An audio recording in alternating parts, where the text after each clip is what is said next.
नमस्कार दोस्तों, university study की ऑनलाइन क्लास में आपका स्वागत है। आज हम जो सबसे पहले हम यहाँ पर शुरू कर रहे हैं एरिया से रिलेटेड जितनी भी चीज़ें हैं, जितने भी हमारे पास क्वाड्रिलेटरल और ट्रायंगल से हैं, ट्रायंगल के जितने भी क्वेश्चन आते हैं तो एरिया उनका फाइंड करना हो या पेरीमीटर फाइंड करना हो, सबको कवर करेंगे। और सबसे पहले हमारा जो पहला टॉपिक रहेगा वो क्या रहेगा, ट्रायंगल। तो ट्रायंगल के बारे में जो हमारी क्लासेस रनिंग में थी तो हमने ट्रायंगल का इंट्रोडक्शन पूरा बता दिया था, फिर भी ऐसे ओरल में बताया देता हूँ कि तीन भुजाओं और 3 कोणों से घिरी आकृति को हम त्रिभुज कहते हैं, यानी 3 साइड्स और 3 एंगल्स की क्लोज कर्व को हम क्या बोलते हैं, ट्रायंगल बोलते हैं। There are 6 types of triangle, 6 प्रकार के 3 types of side bases and 3 types of angle basis. अब साइड बेसिस में कौन कौन से हो गए, सबसे पहले आता है हमारा इक्विलेटरल ट्रायंगल। इक्विलेटरल ट्रायंगल क्या होता है, जिसमें सभी भुजाएं और सभी कोण बराबर होते हैं, यानी इक्विलेटरल ट्रायंगल के सभी एंगल जो है 60 डिग्री के होते हैं। फिर दूसरा आता है आइसोसेलेस ट्रायंगल। आइसोसेलेस ट्रायंगल जिनमें 2 साइड बराबर। देखिए इक्विलेटरल ट्रायंगल में यहाँ पर इसको मैं बता दूँ, इसको हम क्या बोलते हैं, समबाहु त्रिभुज। समबाहु त्रिभुज, समबाहु त्रिभुज क्या होता है, जिसकी सभी भुजाएं और सभी कोण क्या होते हैं, बराबर होते हैं। तो ए बी सी, अगर ये कोई त्रिभुज है ए बी सी और ये कितने एंगल, 60 डिग्री का एंगल बनाएगा, यहाँ पे भी 60 डिग्री का एंगल। इसमें तो अगर इसकी ये साइड ए है तो ये भी ए होगी, ये भी ए होगी, यानी सभी साइड्स क्या होंगी, ए और ए। यानी समबाहु त्रिभुज का जब एरिया हम फाइंड करते हैं तो area of equilateral triangle, area of equilateral triangle, lateral triangle, area of equilateral triangle. तो area of equilateral triangle equal to क्या होता है, √3/4 a स्क्वायर, √3/2 a स्क्वायर। यहाँ पे सबसे पहले एरिया ऑफ इक्विलेटरल ट्रायंगल यहाँ पर क्या है, √3/4 a square, sorry √3/4 a square. Area of equilateral triangle equal to होता है √3/4 a स्क्वायर। अब अगर दूसरी चीज़ इसमें, अगर किसी भी इक्विलेटरल ट्रायंगल में अगर यहाँ से हम कोई साइड ऐसे और इस सीधे वर्टेक्स से एक ऐसे लाइन इसकी मीडियन खींचते हैं, यानी आपका ये ट्रायंगल ए हो गया, ये बी हो गया, और ये सी हो गया, और ये डी हो गया। इस पर हम ये एल्टीट्यूड कीजिए, एल्टीट्यूड मतलब इसकी हाइट, ठीक है। देखिए अब इसको थोड़ा आप लोग भी देख लीजिए, ये काम की चीज़ है आपके। तो अगर इसकी साइड अगर ए है, ये मान लीजिए सपोज दैट इसकी साइड ए है, ये एक्स है, तो ये एक्स है और ये पूरी साइड ये एक्स है। तो इसमें अगर ट्रायंगल आपका इक्विलेटरल ट्रायंगल है ना, तो ये जो है यानी BC को, ये जो AD है इसको बराबर 2 भागों में डिवाइड करेगा, यानी अगर BD जितना होगा उतना ही CD या DC होगा। यानी कहने का मतलब ये है कि BD बराबर होगा DC के, यानी अगर ये x है, ये x है, ये x है, तो ये क्या होगा x/2 और ये भी क्या होगा x/2। और यहाँ पर जो एंगल बनेगा वो कैसा बनेगा, राइट एंगल बनेगा, राइट एंगल ट्रायंगल बन जाएगा। तो अब इसका राइट एंगल ट्रायंगल का यहाँ पे क्या हो जाएगा, ये इसका बेस हो गया और ये इसकी हाइट हो जाएगी और ये इसका क्या हो गया,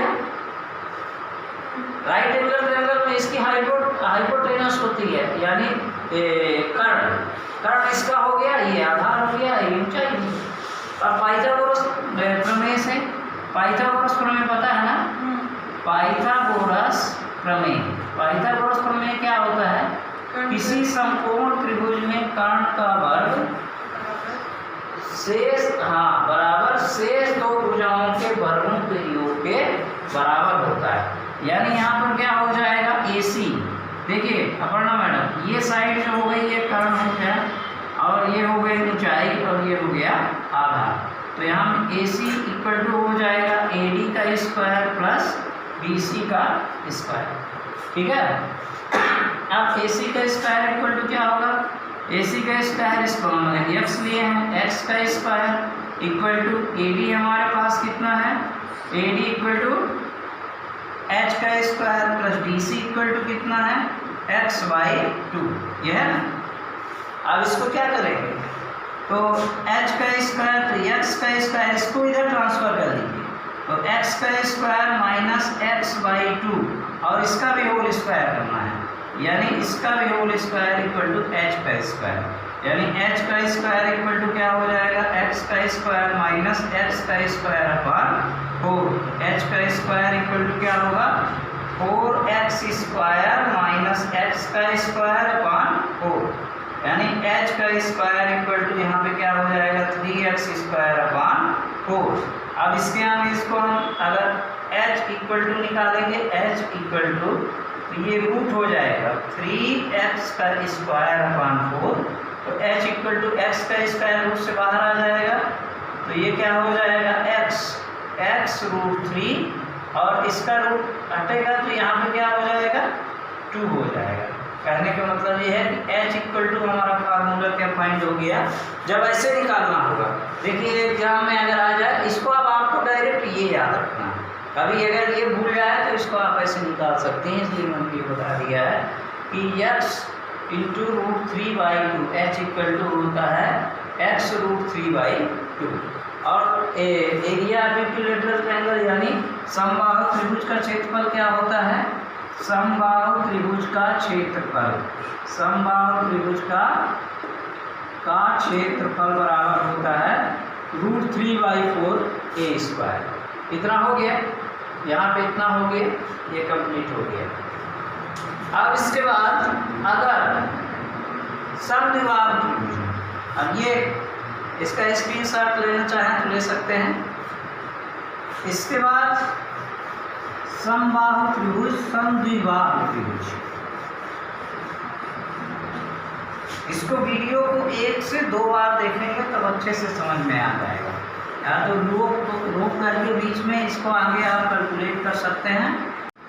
समद्विबाहु त्रिभुज, अब समद्विबाहु त्रिभुज क्या होता है, समद्विबाहु त्रिभुज जिसकी 2 भुजाएं बराबर और तीसरी भुजा क्या हो अलग, जैसे मान लीजिए ये एक त्रिभुज हो गया, इसमें ये भुजा ऐसी है और ये 2 भुजा कैसी है, ये, यानी आप ABC आपके पास एक त्रिभुज है, तो इसकी अगर भुजा जितनी है उतनी ही भुजा इसकी है और ये अलग है, तो यहाँ से अगर हम एक लाइन खींचते हैं, ठीक है, तो ये भी इसको राइट एंगल ट्रायंगल को शो करती है, यानी यहाँ पे इसकी साइड क्या हो जाएगी ये। तो अब इसका एरिया कैसे हम निकालेंगे, वही पाइथागोरस थ्योरम यहाँ पर लगाएंगे, यानी इसका एरिया हमारे पास क्या आ जाएगा, एरिया ट्रायंगल ABC अगर निकालेंगे तो क्या हो जाएगा, AC का स्क्वायर इक्वल टू हो जाएगा AD का स्क्वायर प्लस DC का स्क्वायर, यानी BD इसमें बराबर हो जाएगा DC के, इसको भी 2 बराबर भागों में, ये मीडियन इसको 2 बराबर भागों में विभाजित करेंगे, DC स्क्वायर, ठीक है। तो ये आपका ये हो गया AC का स्क्वायर इक्वल टू AD का स्क्वायर इक्वल टू DC का स्क्वायर। इसके आगे आपका इसमें अब एक चीज़ जो आती है जो सबसे ज़्यादा इम्पोर्टेंट है हमारा, त्रिभुज का जो बेसिक फार्मूला होता है, यानी एरिया ऑफ ट्रायंगल, जो बेसिक इसका फार्मूला होगा area of triangle equal to, ये कहाँ अप्लाई होगा, हीरोन फार्मूला या नॉर्मल एरिया ऑफ ट्रायंगल का जो हमारा जो फार्मूला होता है, area of triangle equal to होता है 1/2 बेस इंटू हाइट।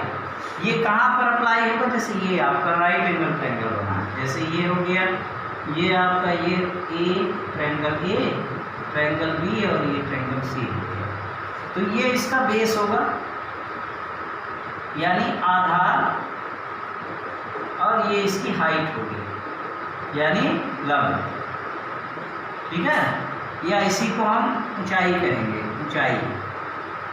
ऊंचाई। और जब ये ट्रायंगल ऐसे बना दिया जाएगा तो ये आधार हो जाएगा, ये ऊंचाई हो जाएगी और ये आधार हो जाएगा। तो इसमें कंफ्यूज नहीं होना, किसी भी तरह से करेंगे, इंटू करना है दोनों को तो वही आएगा। यानी अगर मान लीजिए ये आपकी 6 सेंटीमीटर हो और ये 4 सेंटीमीटर है, तो इस ट्रायंगल का एरिया क्या 1/2 इंटू 6 इंटू 4 कीजिए या 4 इंटू 6 कीजिए, आंसर उतना ही आता है। तो यहाँ पे क्या हो जाएगा, 2 से इसको डिवाइड करेंगे, 2 3 जा 4 3 जा क्या हो गया 12 सेंटीमीटर स्क्वायर आंसर आ गया। अब इसमें सबसे पहले हमको हीरोन फार्मूला यूज करना सीखना है। हीरोन फार्मूला यूज करने के लिए हमको ये पता होना जरूरी है कि जो किसी भी ट्रायंगल का जो पेरीमीटर होता है वो क्या होता है। यानी अगर हम कोई त्रिभुज लें, जैसे सपोज दैट ये आपके पास एक ट्रायंगल बन गया। अब ये स्केलर ट्रायंगल के बारे में नहीं पता है, हम स्केलर ट्रायंगल में भी इसको अप्लाई कर सकते हैं, इक्विलेटरल ट्रायंगल में भी कर सकते हैं। और हाँ, मतलब विषमबाहु त्रिभुज में भी, समद्विबाहु त्रिभुज में भी और समबाहु त्रिभुज में। लेकिन समबाहु त्रिभुज का हमारे पास छोटा सा फार्मूला है, अभी हमने लिखा है √3/4, तो वो लगाना ज़्यादा सही रहेगा, है ना। विषमबाहु त्रिभुज में इसके लिए ये फार्मूला ज़्यादा अच्छा रहेगा, ABC। अगर 3 भुजाएं हैं, इसकी त्रिभुज ABC की 3 भुजाएं, हमारे पास एक त्रिभुज हो गया ABC और इसकी 3 भुजाएं क्या हो गई, स्मॉल a, b और c। तो इसको हम, इसका जो पेरीमीटर होता है, किसी भी ऑब्जेक्ट का जो पेरीमीटर होता है उसके बाउंड्री के चारों तरफ की जो लेंथ होती है वो कहलाती है। यानी एरिया पेरीमीटर ऑफ ट्रायंगल क्या होगा, यानी त्रिभुज का परिमाप बराबर सभी भुजाओं का योग। तो त्रिभुज का परिमाप बराबर क्या होता है, त्रिभुज का परिमाप बराबर होता है, देखिए त्रिभुज का परिमाप बराबर होगा a धन b धन c, यानी सभी भुजाओं का योग। इसी को हम इसमें हीरोन फार्मूला में इसको 2s = a + b + c, इसी को हम क्या कहते हैं, परिमाप। और इसी को हम क्या करते हैं, परिमिति। क्या कहते हैं, परिमिति। इसको यानी ये परिमाप भी हो गया और परिमिति भी हो गया, इसी को हम पेरीमीटर बोलते हैं। तो अब जब s, इसमें s का यूज होता है इसलिए s निकालते हैं। तो s = क्या होगा यहाँ पर a + b + c / 2 होगा। ये s का ही काम रहता है, इसको कहते हैं अर्ध परिमाप। तो s = एरिया ट्रायंगल = क्या होगा, यानी त्रिभुज का क्षेत्रफल बराबर क्या होगा, रूट यहाँ पर लगाएंगे s गुणे s - a, s - b और s - c, ये आपका एरिया ट्रायंगल आ गया। ठीक है। अब इसके बाद इससे रिलेटेड मान लीजिए कुछ क्वेश्चन दे दिए गए, जैसे आपको एक दे दिया गया कि कोई 2 त्रिभुज है, कोई एक त्रिभुज है जिसमें, अभी इसमें क्या क्या पढ़ना है इसको आप नोट कर लीजिएगा।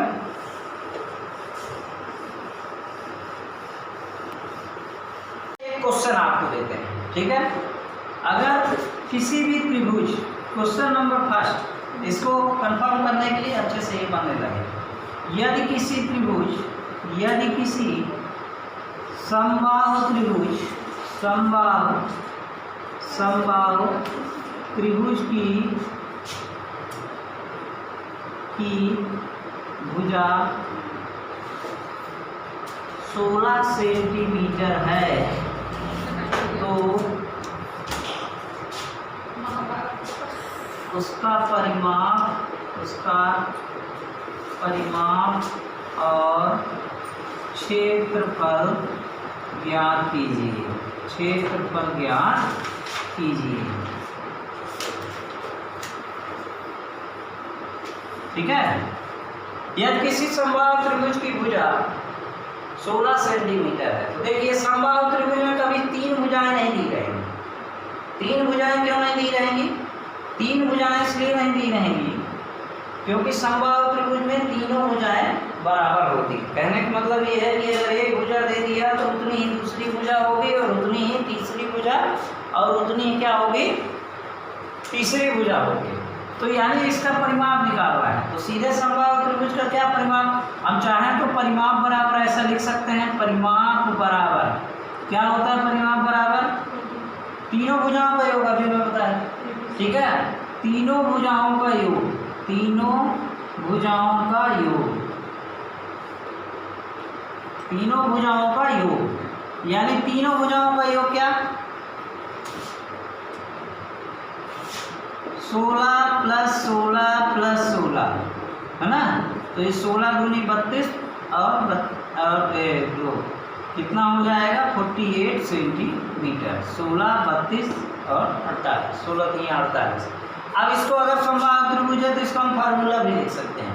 देखिए परिमाप बराबर क्या हो जाएगा, इसका परिमाप बराबर क्या हो जाएगा, 3 गुणे भुजा, यानी समबाहु त्रिभुज का परिमाप, समबाहु त्रिभुज का परिमाप, समबाहु त्रिभुज का परिमाप बराबर हो जाएगा 3 गुणे भुजा। तो ये करने की जरूरत नहीं पड़ेगी, समय हमारा यहाँ पे बच जाएगा, क्योंकि पहली बार है इसलिए मैं बता रहा हूँ, क्योंकि इसके बाद मान लीजिए आपको भूल गया तो ये आपको पता होना चाहिए। तीनों भुजाओं का योग, अगर ये आपको पता है तो इसी को यूज करना है। 3 गुणे भुजा, सीधे आप 3 गुणे भुजा लगाइए, या 3 आपको जितनी भुजा मन 3 से इंटू करके आप उसको कैलकुलेट कर दीजिए। यानी आपके पास क्या निकल गया, S equal to 2S equal to कितना आ गया, इसका 48 आ गया। देखिए 2S इक्वल टू, अब इसमें देखिए 2 फार्मूले आप लगा सकते हैं। तो इसमें कौन सा लगाना सरल सही रहेगा, त्रिभुज का क्षेत्रफल बराबर, जो समबाहु त्रिभुज का क्षेत्रफल में बताया कि त्रिभुज का क्षेत्रफल, समबाहु त्रिभुज का क्षेत्रफल, समबाहु त्रिभुज का क्षेत्रफल बराबर क्या होगा, क्षेत्रफल बराबर समबाहु त्रिभुज का क्षेत्रफल बराबर area equilateral triangle √3/4 a square, a means side, ठीक है। तो यहाँ पे क्या हो गया, √3 और 4 इंटू 16 स्क्वायर करने की जरूरत नहीं है, देखिए इससे कट जाएगा, 4 4 जा 16। तो यहाँ पे क्या हो जाएगा, 16 चौको 64, ठीक है, 64√3। अब देखिए किसमें था, सेंटीमीटर, तो ये हो गया क्या, सेंटीमीटर स्क्वायर, 64√3 सेंटीमीटर स्क्वायर, ठीक है। इतना समझ में आ गया, इसको नोट कर लीजिए जल्दी से। अब इसके बाद आता है 7 के अनुपात में है, यदि किसी त्रिभुज की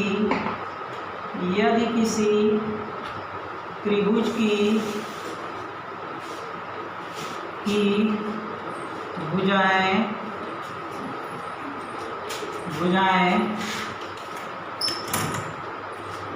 4:5:7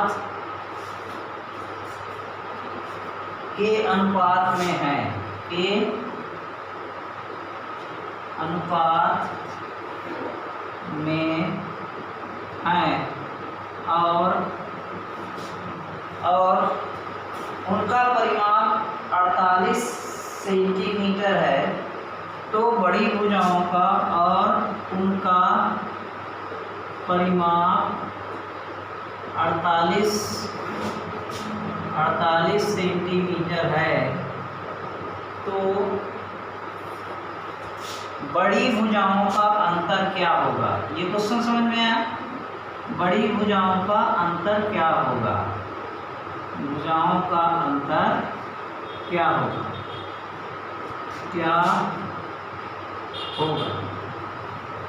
ठीक है। तो यदि किसी त्रिभुज की भुजाएं 4:5:7 में है, यानी तीनों साइड का जो रेशियो दिया हुआ है 4:5:7, और इसका जो पेरीमीटर दिया है 48 सेंटीमीटर, तो इसमें सबसे बड़ी भुजा है। तो पहले हमको ये फाइंड करना है कि इनकी साइड है क्या, ठीक है। साइड फाइंड करेंगे तो उनको निकाल देंगे, माइनस कर देंगे, यानी परिमाप। तो सबसे पहले मान लेते हैं, माना, ठीक है, लेट पहली साइड यानी a इक्वल टू हम मान लेते हैं 4x, b इक्वल टू हम क्या मान लेते हैं 5x, और c इक्वल टू क्या मान लेते हैं 7x। तो देखिए इसका परिमाप बराबर क्या होता है, यानी पेरीमीटर इक्वल टू क्या होता है, परिमाप बराबर होता है a प्लस बी प्लस सी। ये तो क्लियर हो गया है ना, 3 into हाँ ये तीनों भुजाओं का योग, हाँ। यानी समान ऑल साइड्स या समान 3 साइड्स, तीनों भुजाओं का योग। तो पहली साइड हमने 4x मान लिया, दूसरी 5x और तीसरी 7x। परिमाप आपका दिया हुआ क्या, 48 सेंटीमीटर। a इक्वल टू ये हो गया 4x, b इक्वल टू क्या हो गया 5x और c इक्वल टू क्या हो गया 7x। अब इसको 7 5 12 12 4 16, तो ये क्या हो गया 48 इक्वल टू 16x। तो x इक्वल टू क्या हो जाएगा 48, और ये देखिए यहाँ पे क्या आ जाएगा, इसके नीचे आ जाएगा 48 अपॉन 16। x इक्वल टू क्या हो गया 16 या 48, यानी x इक्वल टू 3 आ गया। अब यहाँ से आप डायरेक्ट फाइंड कर सकते हैं। तो इसकी फर्स्ट साइड क्या होगी 4 इंटू एक्स, देखिए 4 इंटू एक्स यानी 4 इंटू 3, तो 4 इंटू 3 इक्वल टू क्या होगा 12 सेंटीमीटर, ये पहली साइड। दूसरी 5 इंटू 3, जहाँ x है वहाँ पर हम 3 लेंगे, है ना, तो ये क्या हो जाएगा 15 सेंटीमीटर।